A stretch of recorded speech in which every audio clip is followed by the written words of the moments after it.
मेरे आका हज़रत मोहम्मद मुस्तफ़ा सल्लल्लाहु ताला अलैहि व आलिहि वसल्लम का फरमान अलीशान, अल मुस्लिमून इख्वा, के मुसलमान मुसलमान का भाई है।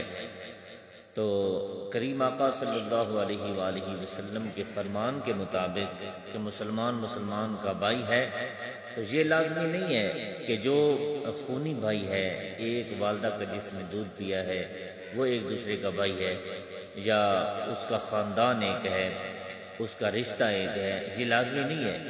करीम आका सल्लल्लाहु अलैहि वसल्लम ने मुसलमान को मुसलमान का भाई करार दिया है। तो इस हदीस पाक के ऊपर अमल करते हुए हमें ये सोचना चाहिए कि मुसलमान मुसलमान का जब भाई है तो उसके साथ ज़्यादती नहीं करनी, उसके साथ नाजायज़ी नहीं करनी, उसके साथ दो नंबरी नहीं करनी। अल्लाह पाक करीम आका की इस हदीस पाक के ऊपर अमल